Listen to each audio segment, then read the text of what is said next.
नमस्कार विद्यार्थियों, महाराजा Surajmal PG college के ऑनलाइन क्लास में आप सबका स्वागत है। आज हम पढ़ेंगे बीए द्वितीय वर्ष के प्रथम प्रश्न पत्र रीतिकालीन काव्य संग्रह, और उसमें आज हमारा टॉपिक है बिहारी की अलंकार योजना। बिहारी दास जी रीतिकालीन काव्य संग्रह में रीतिसिद्ध कवि के अंतर्गत इनका उल्लेख किया जाता है। रीतिकालीन साहित्य को विद्वानों ने तीन प्रकार के साहित्य में बांटा है। तीन प्रकार के कवि इस काल में पाए गए हैं: रीतिबद्ध, रीतिसिद्ध और रीतिबद्ध। रीतिबद्ध वे कवि जिन्होंने लक्षण ग्रंथों की रचनाएं की, छंद, अलंकार, रस, गुण, शब्द शक्ति आदि के उदाहरण जिनके काव्य में अलग से स्वतंत्र पुस्तक के रूप में उपस्थित है, वे रीतिबद्ध कवि कहलाए। रीतिसिद्ध वे कवि जिन्होंने रीतिबद्ध रचनाएं नहीं की, रीति ग्रंथों की या लक्षण ग्रंथों की रचनाएं नहीं की अलग से, लेकिन उनके काव्य में प्रचुर मात्रा में काव्य शास्त्र के नियम, उसके अलंकार, गुण, शब्द शक्ति, रस आदि के उदाहरण मिलते हैं, लेकिन उन्होंने अलग से पुस्तक नहीं लिखी। और अंत में आते हैं रीतिमुक्त, जिन्होंने रीति परंपरा का पालन नहीं किया या काव्य शास्त्र के नियमों का पालन नहीं किया, वे रीतिमुक्त कवि कहलाए। उनमें से आज हमारे कवि हैं बिहारी दास जी, जो रीतिसिद्ध कवि कहलाते हैं, और उन्होंने किसी भी प्रकार का रीति ग्रंथ नहीं लिखा। उनकी एकमात्र रचना है बिहारी सतसई, और उनके काव्य में अलंकार के कई अलंकारों के उदाहरण मिलते हैं। बिहारी रीतिकालीन काव्य धारा के अग्रणी कवि हैं।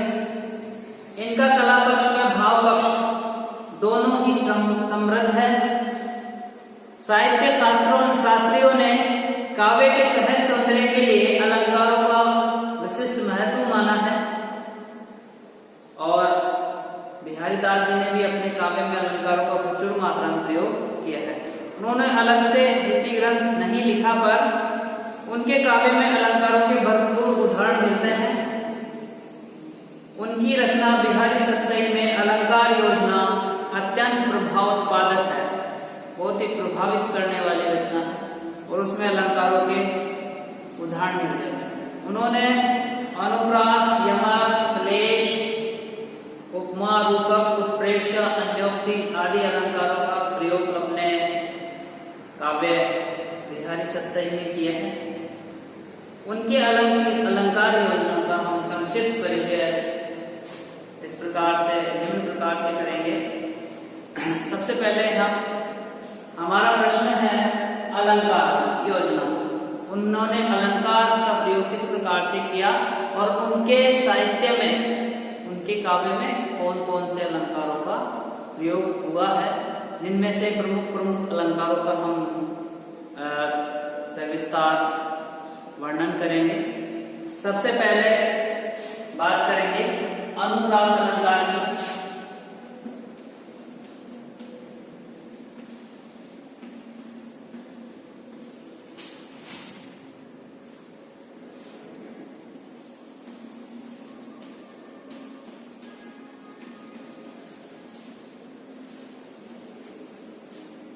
अनुप्रास अलंकार, जहां वर्णों की आवृत्ति हो वहां पर अनुप्रास अलंकार है। मैंने अलंकार के जो लेसन है उनमें बताया था कि ये वर्णों की आवृत्ति या पुनरावृत्ति आदि, मध्य और अंत कहीं पर भी हो सकती है। कहीं कहीं पर पूरा वाक्य की पुनरावृत्ति हो जाती है। तो इस प्रकार अगर वर्णों की आवृत्ति हो तो वहां पर अनुप्रास अलंकार होता है। उदाहरण देखिए अनुप्रास अलंकार के: द्रग ऊर्जत टूटत कुटुंब, जुरत चतुर चित प्रीति परति गांठ दुर्जन ये दई नई ये रीति। ईश्वर ने एक अलग ही प्रकार की नई रीति दी है कि दृग का अर्थात आंखें उलझती है, टूटत कुटुंब आंखों के उलझते ही कुटुंब परिवार टूट जाते हैं।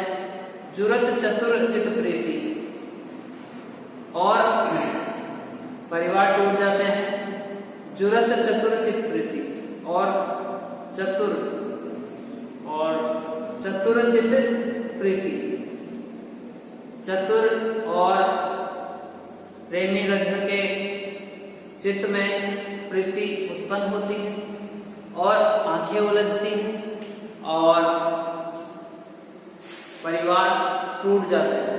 परंतु गांठ दुर्जन है, लेकिन दुर्जन अर्थात जो दुर्जन व्यक्ति है, बुरे व्यक्ति है, उनके हृदय में गांठ पड़ जाती है। दई नहीं ये रीति। इस प्रकार ईश्वर ने ये अलग ही प्रकार की नई रीति दी है कि प्रेम में दो चतुर चित्त आपस में जुड़ जाते हैं, आंखें उलझ जाती है, लेकिन दो परिवार टूट जाते हैं या कुटुंब परिवार एक ही बात, कुटुंब टूट जाता है और दुर्जनों के हृदय में एक गांठ बन जाती है, अर्थात वो उन प्रेमी व्यक्तियों से जलते हैं। दई नई रीति, और ईश्वर ने इस प्रकार से प्रेम की नई रीति दी है। अगला उदाहरण देखिए। कहलाने एकत बसत अहीर मयूर मृगबाग जगत तपोवन सो कियो दीरघ दाग दिलाग। वर्ण क्या होती है अंतिम पंक्ति में, तो यहाँ पर अनुप्रास अलंकार है। इस प्रकार कहलाने एकत बसत, कहने को ही एक जगह बसे हुए हैं। अहीर मयूर मृगबाग, अहीर अर्थात सर्प, मयूर मोर, मृग हिरण और बाघ अर्थात चीता या बाघ, ये चार विपरीत स्वभाव वाले व्यक्ति भी कहने को ही एक जगह बसे हुए हैं। जगत तपोवन सो कियो, और ये जगत पूरा संसार तपोवन के समान भांति जल रहा है। दीरघ दाग निभाग, और इस भीषण गर्मी में भीषण गर्मी पड़ रही है, जिसकी वजह से जो विपरीत स्वभाव वाले हैं वो भी अपने स्वभाव को छोड़कर एक जगह कहने के लिए ही बसे हुए हैं, लेकिन उनका विपरीत स्वभाव। इस प्रकार ये अनुप्रास अलंकार रहा। अब हम बात करते हैं यमक अलंकार की।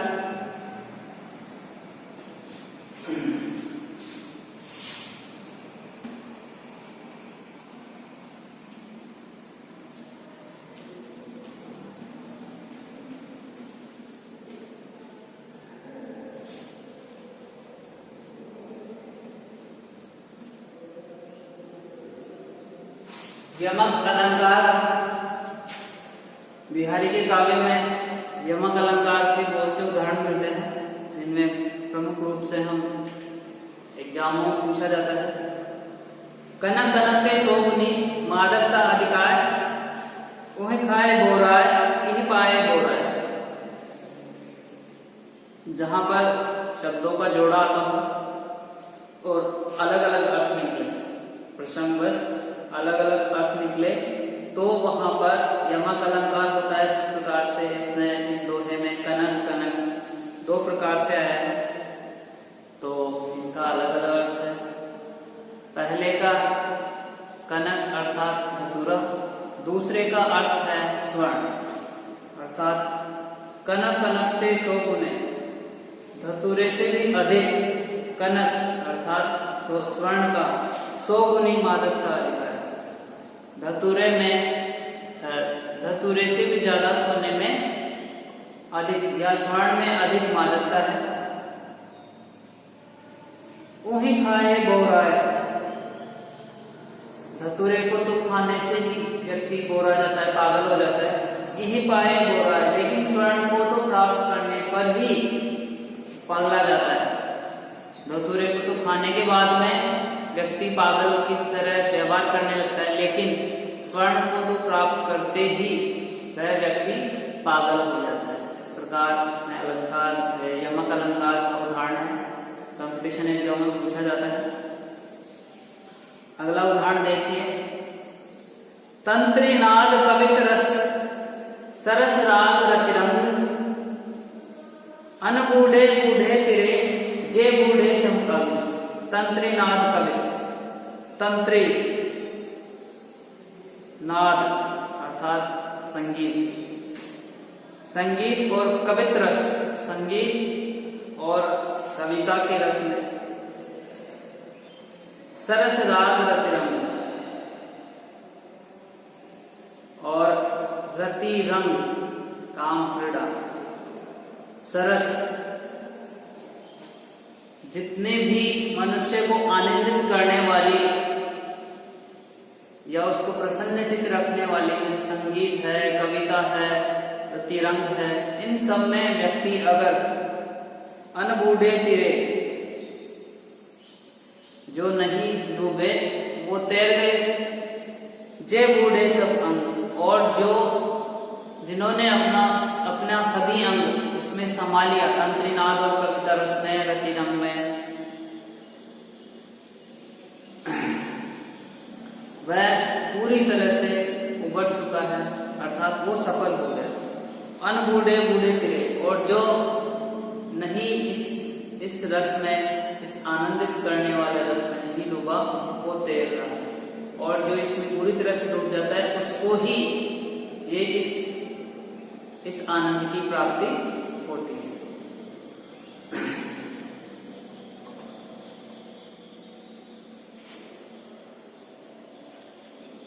इसमें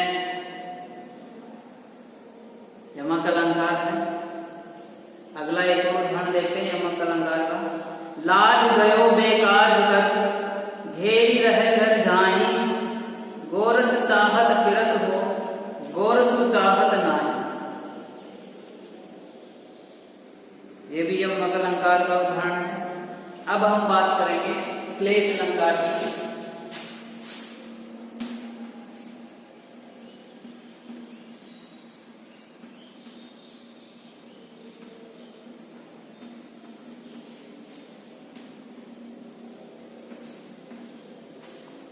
श्लेष अलंकार, जहां पर काव्य में जहां कोई शब्द एक बार आए और प्रसंगवश उसके कई अर्थ निकले, वहां पर श्लेष अलंकार होता है। श्लेष का अर्थ होता है चिपकना, अर्थात उसके साथ कई अर्थ जुड़े हुए होते हैं। श्लेष अलंकार में अनेकार्थ शब्दों का प्रयोग होता है। जहां जिस काव्य में अनेकार्थ शब्दों का प्रयोग हो वहां पर श्लेष अलंकार कहलाता है। आगे देखिए, मेरी भव बाधा हरो राधा नागरी सो। हे राधा जी, मेरी भव बाधा, मेरे इस संसार रूपी बाधा को हर डालो। राधा नागरी सो, हे चतुर नागरी, चतुर हमारी आराध्य देवी राधा जी, आप हमारे भव के अर्थात संसार के जो सांसारिक दुख है उनको हर लो। जा तन की झाई परे श्याम नृत्य दुख होई, जिसके तन की परछाई पड़ने से ही श्याम अर्थात श्री कृष्ण प्रसन्न हो जाते हैं, वैसे ही हमारी पाप रूपी जो श्यामल स्थिति है उस स्थिति को अपनी परछाई से उसको दूर कर दो, हमें प्रसन्नचित कर दो। यहाँ पर रंगों का भी वर्णन हुआ है। श्याम में यहाँ पर रंग बिहारी दास जी ने यहाँ पर रंगों का अच्छा प्रयोग किया है। जहाँ पर श्याम हरित दुति होई, जहाँ पर श्याम वर्ण अर्थात काला रंग या सुनहरा रंग मिलाने पर हरा रंग उपस्थित होता है, उसी प्रकार से बिहारी दास जी ने समझाया है कि श्री कृष्ण व राधा के एकल युगल मूर्ति का ध्यान रखने से व्यक्ति को प्रसन्नता मिलती है। इस प्रकार इस दोहे में श्लेष अलंकार है। अजो तरियो ना ही रयो श्रुति सेवत एक रंग नाक बेसरी लयो बसी मुक्तन के सिंह। यहाँ पर तरियो ना, यह जो कान का आभूषण होता है, यहाँ पर बिहारी दास जी कानों के आभूषण को संबोधित करते हुए कह रहा है कि अजो तरेना ही रहे, कि हे कान के आभूषण तरेना, अभी तक तो तुम तरेना के समान ही बने हो। श्रुति सेवक एक रंग, आप कानों के पास रहकर सिर्फ ज्ञान ही प्राप्त कर रहे हो, अर्थात श्रवण का ज्ञान प्राप्त कर रहे हो। लेकिन नाक बेसरी लयो बसी मुक्तन के संग, लेकिन जो नाक का आभूषण है बेसरी अर्थात नथ, एक बेसरी ये नाक का आभूषण है। बेसरी मुक्तन अर्थात मोतियों के संग रहकर उसका अस्तित्व, उसका महत्व मोतियों के धारण करने से बढ़ गया। अर्थात अभी तक तुम कानों के पास ही रहकर तुम्हारा जो अस्तित्व है, तुम्हारा महत्व है, वो सिर्फ ज्ञानी का ही है। लेकिन एक नाक का जो आभूषण है वो मोतियों के साथ मिलकर अपना महत्व बढ़ा लिया। तो इसी प्रकार इसमें श्लेष अलंकार का उदाहरण है। आगे उदाहरण देखिए। को कही सके बड़े सो लखे बड़े ही भूल दीने दई गुलाब को इन डारें ये फूल। यहाँ पर बिहारी दास जी ये कह रहे हैं कि को कही सके बड़े सो, कि बड़े व्यक्ति को या उच्च पदस्थापन व्यक्ति को कोई कुछ नहीं कर सकता। लखे बड़े ही भूल, चाहे हमें उसके अंदर कितनी ही बड़ी भूल दिखाई दे रही हो, लेकिन हम उसको कौन कहे, उसको कोई नहीं कह सकता। जिस प्रकार से उदाहरण के स्वरूप देखिए, दीने दई गुलाब को, दीने दई अर्थात ईश्वर ने गुलाब को इन डारणीय फूल, इन गुलाब के पुष्पों के साथ साथ अपनी सौंदर्य प्रदान करके इन डालों को कांटे भी दे दिए। इन डालों को फूल तो दिए ही है गुलाब के, लेकिन गुलाब के फूल के साथ कांटे भी दिए। अर्थात ये ईश्वर की बहुत बड़ी भूल है। बिहारी दास जी ये कहना चाह रहे हैं कि बड़े व्यक्ति के द्वारा कोई भूल हो जाती तो उसको कोई कुछ नहीं कह पाता। जैसे कि ईश्वर ने गुलाब को फूल देने के अलावा उसको कांटे भी दिए। इसमें श्लेष अलंकार है। अब बात करेंगे हम उपमा अलंकार की।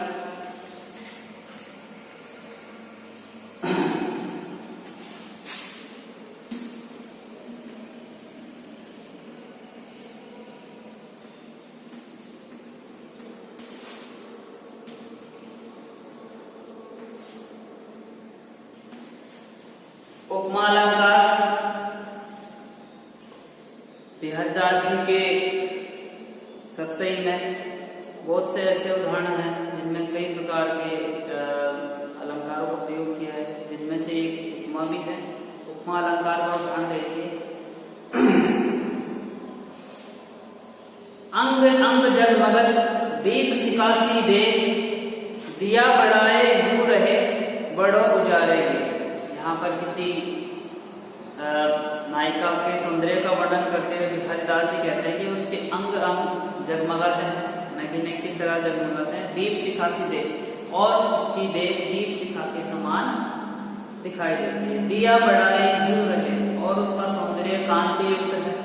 दिया बढ़ाए भी यूं रहे, दिया बढ़ाने के बाद में, दिया बुझाने के बाद में भी बड़ो उजारे हुए, उसके घर में उजाला बढ़ जाता है।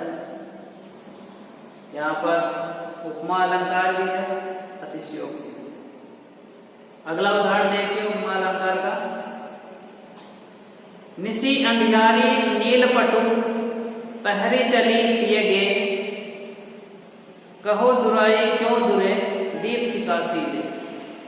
अंधियारी रात्रि में कोई नायिका नायक से अभिसार करने के लिए जा रही है और नील पटु नीले वस्त्र पहनकर चली पिए गे, पिया के घर जा रही है।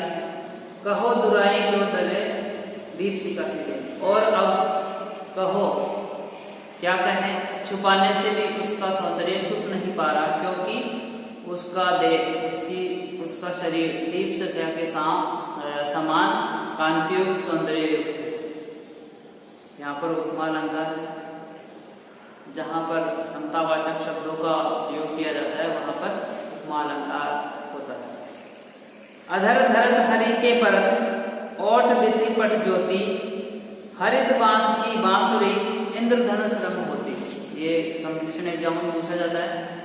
यहाँ पर श्री कृष्ण जी की जो मुरली है,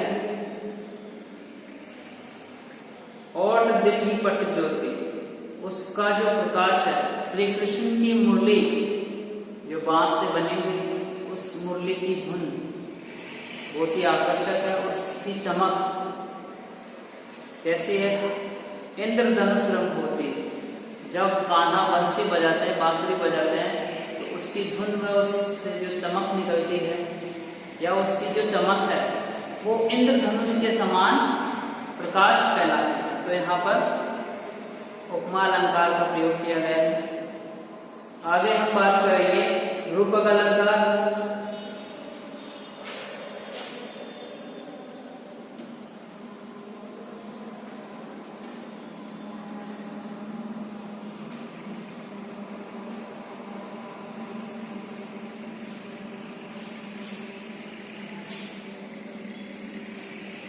जहाँ पर उपमान उपमेय में भेद समाप्त हो जाए वहां पर रूपक अलंकार होता है। या उपमा अलंकार में वाचक शब्द आते हैं सा सी सम, अगर वाचक शब्द को हटा दिया जाए वहां पर उपमा अलंकार होता है। तो लगी या मनु, तो लगी या मन, तो लगी या मन सदन में हरि आवे की बाट, विकट जटे जो लघु निकट खुले न निपट खुले न कपट कपाट। कपट कपाट में यहाँ पर रूपक अलंकार है। यहाँ पर बिहारी दास जी कहते हैं कि तो लगी या मन सदन में, कि तेरे मन में ईश्वर के प्रति आस्था है, इसको मिलने के लिए आतुर है, तो तेरे मन रूपी सदन में एक आस जगी हुई। हरि आवे की बाट, मन रूपी हरि अर्थात प्रभु किस मार्ग से आए, बाट का अर्थ होता है मार्ग, किस मार्ग से आए, क्योंकि विकट जटे जो लगे निपट खुले न, कि विकट जटे आपके मन रूपी सदन के कुंवाड़, कपट रूपी कुंवाड़ बिल्कुल जुड़े हुए, मजबूती से जुड़े हुए हैं। लघु निपट खुले न, और वो बिल्कुल नहीं खुल पा रहे हैं क्योंकि अज्ञानता के जो किवाड़ है वो लगे हुए। कपट कपाट, कपट रूपी कपाट, किवाड़ लगे हुए हैं तेरे मन रूपी सदन के और मजबूती से बंद किए गए हैं। तो उस सदन रूपी मन रूपी सदन में ईश्वर किस राह से आए, अर्थात कपट को छोड़ने के उपरांत ही तेरे मन रूपी सदन में ईश्वर का वास हो सकता है, ईश्वर निवास करता है। अगला उदाहरण देखिए, खोरी पनिय भकुटी धनुष बदिगु समरू समरू, ताज काने हनतु तरन मृग तिलक, सर सुर भाल भरी कानी। अगला एक और उदाहरण देखिए, जम करी मुंह तर हरि पर्यो, जम करी मुंह तर हरि पर्यो, इह धरि हरि चित लाओ, विषय दृश्या बरी हरि, अजो नर हरि के गुण गाओ। यहाँ पर सांसारिक भोग वासनाओं से दूर रहकर ईश्वर या हरि का ध्यान करने के लिए कह रहे हैं बिहारी दास जी। नर हरि जो नर लोक में सर्वश्रेष्ठ हरि है, उन आप ध्यान कीजिए ताकि आपकी मुक्ति हो सके। और विषय तृष्णा, भोग विलास, सांसारिक विषय वासनाओं की जो तृष्णा है उसको परहरि करो, अभी इसी वक्त त्याग दो। अब बात करते हैं उत्प्रेक्ष अलंकार।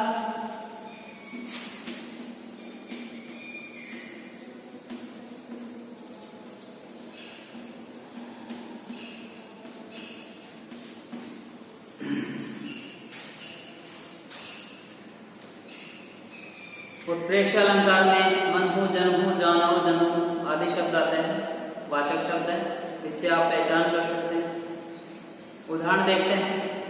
सोहत ओढ़े पीठ पट, श्याम सलोने गाल, मनो नील मणि सेल पर, आतप परो प्रभात। श्री कृष्ण श्याम वर्ण के हैं और पीले रंग के वस्त्र पहने हुए हैं। बिहारी दास कल्पना करके कहते हैं कि श्याम वर्ण के श्री कृष्ण पीले वस्त्र पहने हुए ऐसे दिखाई दे रहे हैं मानो नीलमणि शैल पर, नीलमणि पर्वत पर, आतप परो प्रभात, सुबह सुबह का जो प्रकाश है वो नीलमणि पर्वत पर गिर गया। जब गिरा तो उससे जैसा प्रकाश उत्पन्न हो रहा है वैसे श्री कृष्ण की छवि दिखाई दे रही है। सोहत ओढ़े पीठ पर, पीले वस्त्र पहने हुए कान्हा बहुत ही सुंदर आकर्षक लग रहे हैं। श्याम सलोने गाल, श्याम के अर्थात कान्हा के सलोने आकर्षक गाल, शरीर आकर्षक सौंदर्य युक्त दिखाई दे रहा है। ऐसे दिखाई दे रहा है जैसे नीलमणि पर्वत पर सुबह सुबह की कोई किरण या धूप गिर गई। आतप का धूप होता है, गर्मी होता है। अगला उदाहरण देखिए उत्प्रेक्षा का। मानव विधि तन अच्छ छवि, स्वच्छ राखिबे काज, द्रग पग पोषण को किए, भूषण पायन दाज। अब बात करेंगे अगले अलंकार की, अतिशयोक्ति।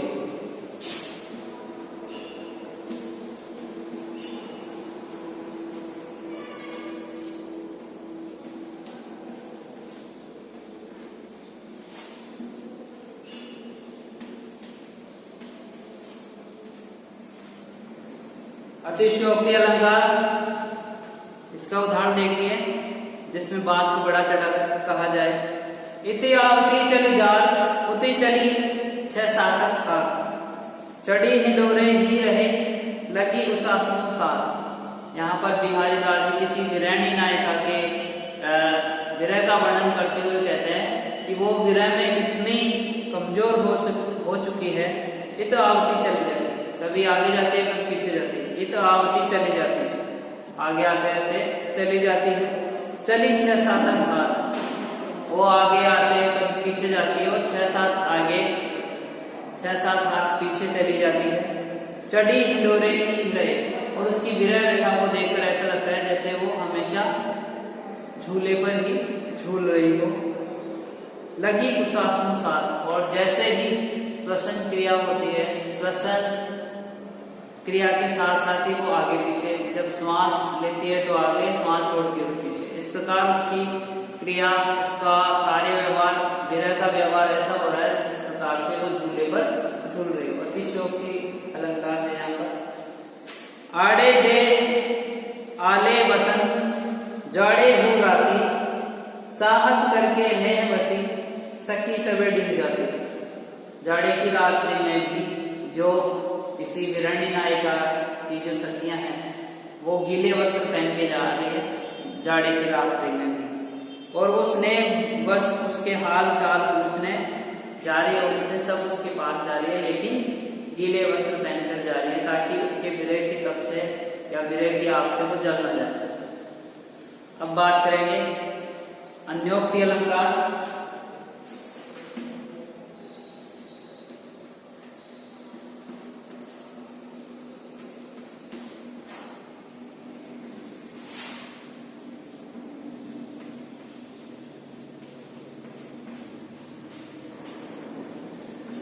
अन्योक्ति अलंकार में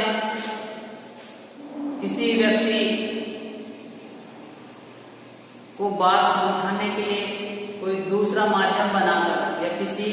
अन्य के द्वारा या किसी अन्य पर कोई बात कही जाती है ताकि सामने वाले को समझ आ जाए। उदाहरण देखिए अन्योक्ति अलंकार का, नहीं पराग नहीं मधुर मधु, नहीं विकास की काल, अले कलीस ही सो बंध्यो, आगे कौन हवाल। जब जयसिंह नवविवाहित उनकी नवविवाहिता के साथ भोग विलास में डूबे हुए रहते हैं जयसिंह, तो वहां पर बिहारी दास जी पहुंचते हैं और ये दोहा उनको भिजवाते हैं।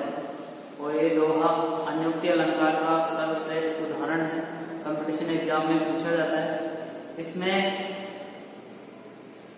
अप्रत्यक्ष रूप से राजा को समझाने की कोशिश की है व्यंग्यात्मक तरीके से। इसमें बात कही गई है एक भंवरे की जो कली पर मुग्ध हो रहा है, अभी तक वो खिल के फूल भी नहीं हुई है और अभी से उसका ये हाल है, तो जब वो फूल बन जाएगी, कली फूल बन जाएगी तो उसका हाल कैसा होगा। तो अप्रत्यक्ष रूप से अन्योक्ति अलंकार है इसमें। बिहारी दास जी ये कह रहे हैं कि उस नवविवाहित दुल्हन रूपी जो एक कली है, नहीं पराग, उसमें परागकण भी नहीं है, अर्थात उसमें परिपक्वता नहीं है, नहीं मधुर मधुर और ना ही उसमें प्रेम के मधुर व्यवहार करने योग्य गुण है, नहीं विकास की काल, ना ही उसका अभी विकास काल हुआ है।